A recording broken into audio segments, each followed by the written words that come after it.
Huwag ka nang magtampo.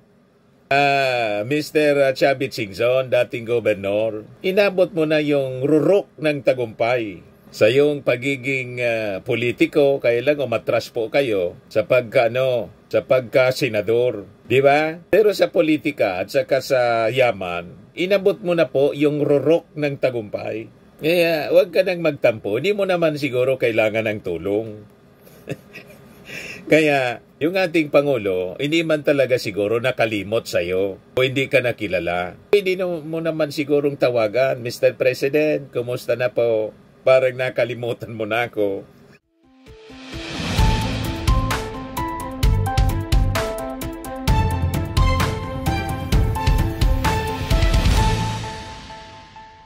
Hello po mga kababayan, si Dante Maravillas, Bicolano, vlogger, a broadcast journalist from Albay. Binanatan mga kababayan ni Chavit Singson, yung ating Pangulong Bongbong Marcos. Ang sabi ni Chavit Singson, after election daw, Alzheimer's na si PBBM, di na niya ako kilala. In-interview siya mga kababayan ng Bilyonaryo News Channel para kuna ng reaction sa mga missing sa Bungeros tungkol kay Atong Ang tapos kay Gretchen Barreto. Nadawit pala yung ating Pangulong Bongbong Marcos. Sabi ni Chavit, after the election na niya, may Alzheimer's na si Bongbong. Di na ako kilala. Yan na niya, Mr. Parabillas, ang masasabi mo niyan. Kunin muna natin yung kwento ni Chavit. Yan PBBM got Alzheimer's after I helped him in 2022 polls. Sabi ni Chavit. Sigurado kasing gagamitin na naman ito pong weapon ng mga DDS para banatan, siraan yung ating Pangulong Bongbong Marcos. Sasabihin na talaga niyang walang utang na loob yan. Tinulungan na niya ng dating ng mga Duterte na ipalibing yung bangkay ng kanyang tatay. Pagkatapos, away na ngayon. Ang nang-away po kayo. Ngayon, kung ano yung motibo ni Chavit Singson sa pagsabing after the May 2022 election, nagka-Alzheimer's yung ating Pangulo, malamang may ibang rason si Chavit. At si Chavit, kilala naman natin po kung ano yung hanap buhay. Kahit man po ako siguro, pag ako ang naging presidente, iiwas ako kasi baka madamay siya. Di ba? Lalo nung panahon, siyempre kilalang kilala siya ng ating Pangulo. Hindi man talaga nagka-Alzheimer's. During the election, gusto niyang tumulong sa ating Pangulo, alangan man mag-refuse yung ating Pangulo, gusto niyang tumulong. Pero kung tutulong siya at may ibang intensyon, tulad ng panahon ni Erap, na nagkaaway sila, ayun. Pero nagkasundo na sila ngayon ni Erap Estrada. Pero si Erap, na-impeach dahil sa kanya. Kaya matalino yung ating Pangulong Bongbong Marcos. After na laging kasama si Chavit during the campaign. Pero after the election, nanalo na yung ating Pangulo, hindi na nga natin nakikita si Chavit nakadikit ng ating Pangulo. Talagang intention siguro, mga kababayan, na umiwas. Baka kasi may hinging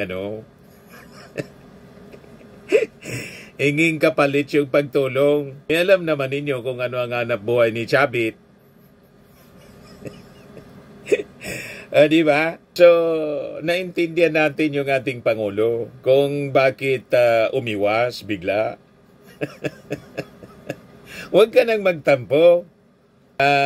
Mr. Chavit Singson, dating gobernador, inabot mo na yung rurok ng tagumpay sa iyong pagiging politiko. Kailang umatras po kayo sa pagka-senador. Di ba? Pero sa politika at saka sa yaman, inabot mo na po yung rurok ng tagumpay. Kaya huwag ka nang magtampo. Hindi mo naman siguro kailangan ng tulong. Kaya yung ating Pangulo, hindi man talaga siguro nakalimot sa'yo o hindi ka nakilala. Hindi mo naman sigurong tawagan, Mr. President, kumusta na po? Parang nakalimutan mo na ako. Pero kung may negosyo sigurong papasokin ka, na tulad kay Atong Ang, Baka talaga purposely umiwas na sa'yo. Umiwas sa'yo after na manalo yung ating Pangulo. Baka mapasubo. Di ba?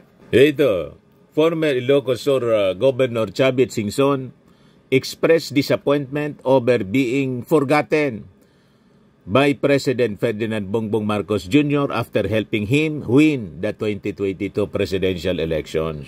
Sa interview, mga kababayan ng Billionaire News Channel at the Front program, Singson claimed that Marcos was actually supposed to run for Vice President since then Davao City Mayor Sara Duterte was popular among voters to succeed her father, then President Rodrigo Duterte.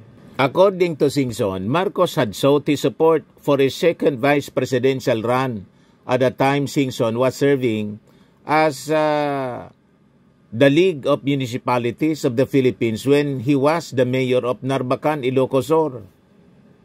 The game plan daw, he added, was for Marcos to aim for the presidency but to slide down to vice president if Sara decides to run.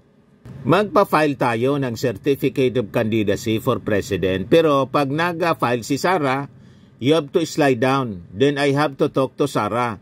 Ikaw ang vice president para protektado ka. Singson recalled as telling Marcos. Si Sara niya siguradong mananalo for president. Nobody would beat her. Sabi ni Chavit sa programa ni Karen Jimeno. Pero anya, after the election, may Alzheimer's na si Bongbong. Di na ako kilala, sabi ni Chavit.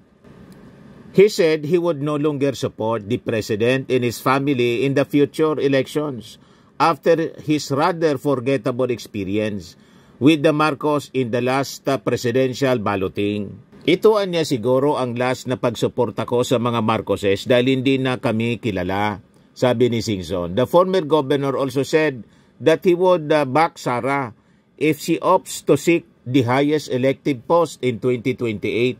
I will support her. Nagtampo, mga kababayan, si Chavit Singson. Di anoan niya, Mr. Maravillas, ang masasabi mo, wala mang problema i-support niya si Sara. That is, his choice. Pero si Sara po, yan lang kung masurvive niya yung impeachment complaint laban sa kanya o hindi lumabas yung warrant of arrest na mula sa ICC. O ngayon, niya, Mr. Maravillas, masasabi mo na nalimutan ng ating Pangulo si Chavit Singson. Yan ang claim ni Chavit. Hintayin muna natin, mga kababayan, na mag-react dito. Sigurado naman po na magre-react yung Palasyo Malacanang kasi controversial itong binitawan na pananalita. Baka yung mismong ating Pangulo ang magsalita. Di ba po? Kung bakit nagka-Alzheimer's? After election, dati sa kampanya, lagi nating kasama. Baka kasi natunugan na ng ating Pangulo na mas matimbang sa kanya si Sara.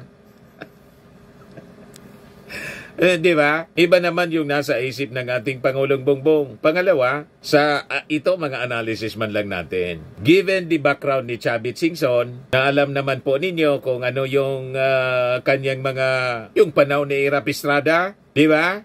Magkaibigan sila ni Erap Estrada, pagkatapos biglang nagkaaway.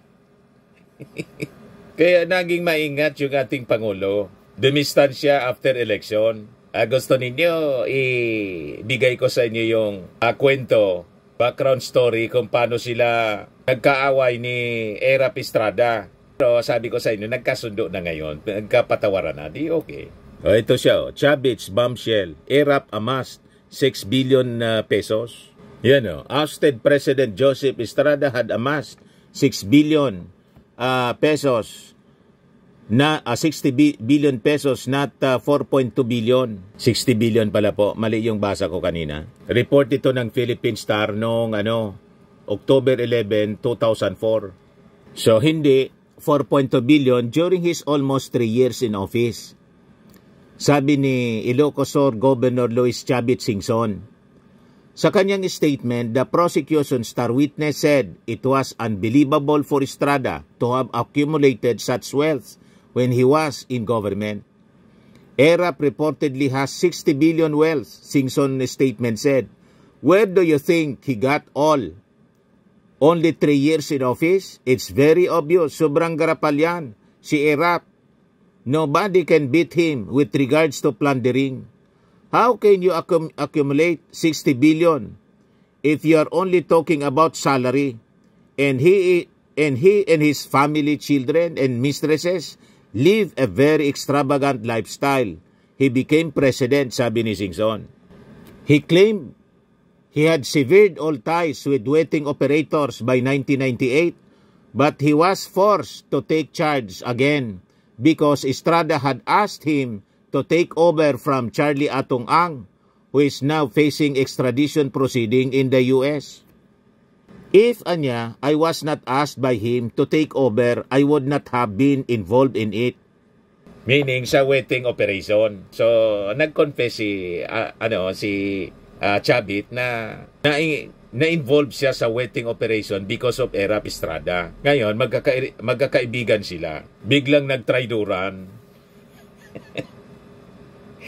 O, di ba? Ang claim ni Chavit, gusto siyang ipapatay ni Erap Estrada. So ano niya, Mr. Maravillas, ang ibig mong sabihin sa kwentong yan, may relasyon sa claim ngayon ni Chavit na nagka-Alzheimer's na after na manalo sa eleksyon ang ating Pangulo. Nag-iingat siguro na maging close uli sila, yung ating Pangulong Bongbong Marcos, kasi may reputasyon si Chavit Singson na ganun sa nangyari kay Erap Estrada na magkakaibigan sila pagkatapos nagtraiduran. Diba? Naging mortal na magkaaway. Although ngayon, nagkasundo na uli. Pero siyempre, pag ganun po, mahirap na. Kaya possibly, ito analysis ko man lang. Because of that reputation ni Chavit Singson, pag hindi niya nagustuhan yung mga kung ano-ano na bagay-bagay, ayun, magiging mortal enemy na. Kaya, before pa na umabot sa ganon, umiwas na agad yung ating Pangulong Bongbong Marcos right after the election. Hindi ko na nga nakikita talaga na sabi ko nga, bakit? Ano nangyari? Si Chavit laging kasama sa kampanya noon. Maybe because of the unity na mas close siya sa mga Duterte. Lalo pa ngayon, mga kababayan, na inaway na ng mga Duterte yung ating Pangulong Bongbong Marcos, talagang iiwas. That is normal. At understandable, maintindihan ng ating mga mamamayang Filipino. Kasi ang gusto ng ating Pangulo, maayos yung ating bansa. Pagkatapos, ma-associate pa siya sa mga makukulay ang buhay na mga personalities. Di ba? Yun possibly. Kung hindi ako nagkakamali sa aking mga pagtingin, mga analysis po. Sabi ng mga nag-react dito, si Maritzo Eduardo Habiliana, pag tumulong, huwag nang maghanap ng kapalit. God bless you all. God bless us all po. Sabi ni Odrade Odrobas, si Manong Chavit, isa sa mahusay na humawak ng manok yan, panderby. Sabi ni Sita Galicia Alsola, do not expect something in return when you help others. Sabi ni Elias Rande, Sir, huwag ka nang magtampo, darating ang araw, masusuklian din ang ginawa mong tama at mabuti sa iyong kapwa. In a right time, God bless you, Sir. Sabi ni William Reyes, o nga naman, di naman kailangan ni Gob Chavit ng material na bagay. Yon maalala lang, sapat na. Sabi ni Shi, hindi yan tulong kung naghanap ka ng kapalit. Sabi ni Waray Vlog, o ano naman, kailangan mo sugal? Sabi ni TJ Limhongko, he really expected something in return sa tulong. Sabi ni Lorna Estrada, kung tumulong kayo, okay yun, pero kung ang pagtulong ay may kapalit na panunumbat, hindi ito bukal sa puso, ito ay may hinihinging kapalit. At kung atensyon naman, abay, tingnan naman ninyo ang presidente, sobrang subsub sa trabaho. Matuwa na lang sana yung mga taong tumulong sa kanya nung eleksyon kasi nagtatrabaho ng tapat sa bansa natin. Sana ganyan ang isipin ng mga tumulong kay PBBM noong nagdaang eleksyon. Sabi ni Eric Cadete, gambling lang yan. Sabi ni Paul Lasa, dapat kung sincere ang tulong mo, especially if for the country, wala kang ini-expect na in return, trapo ka talaga. O ngayon, sa pronouncement mga kababayan ni Chavit Singson na hindi na daw siya tutulong pa sa sinumang Marcos. At pag tumakbo si Sara sa pagka-presidente, si Sara yung kanyang iboboto. Alam na ninyo kung ano ang intensyon ni Chavit pag ganyan po. Di ba? Balik yung dati, mga kababayan, noong panahon ng kanyang tatay. Alam naman ninyo kung ano yung namayagpag. Di ba? But anyway, hintayin na lang natin mga kababayan kung ano yung magiging reaksyon ng Palasyo Malacanang dito sa naging statement na nagka-Alzheimer's na yung ating Pangulo. Hindi na daw siya kilala, sabi ni Chavit Singson. Sa mga naghanap ng malinis and spacious fitness gym, pumunta lang po kayo sa aming Colossal Fitness Gym. We also offer Grab Car Rental with our brand new 2023 model ng Toyota Innova. We also accept booking for those who are planning to travel via PAL, Cebu Pacific, and other airline companies, local and international, and bills payment for Meralco Bills, PLDT, Aleco Bills, etc. Ang Colossal Fitness Gym is located at 3rd floor Security Bank Building, Lanco Business Park, Legazpi City, Albay. For inquiries, look for Chilon Maravillas. Contact number 0966-802-0949. Yan yung aming Innova. Lagi na po matao sa amin.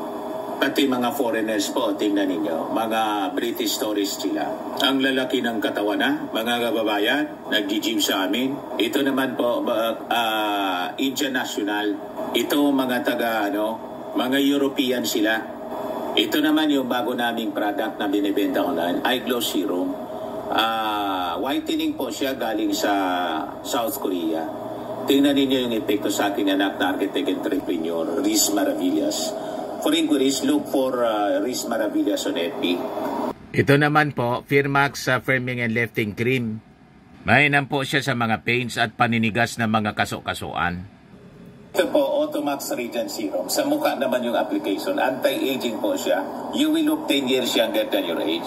Ito naman po yung bago naming product na binibenta online.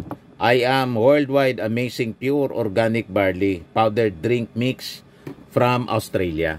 Endorsed by Maritoni Fernandez, isang cancer survivor. Ang mga health benefits niya po, boost immunity, improves digestion, enhance energy levels, packed with antioxidants, prevent cancer. Sa mga inquiries ninyo po, dumiretso na lang kayo sa aking anak, sa messenger niya, Riz Maravillas. Sa mga mahilig naman po sa mga imported bags and wallets, kontakin na lang po ninyo si Ma'am Eileen Rosales, Eileen Closet po, sa kanyang page. Naka-base po siya sa Amerika.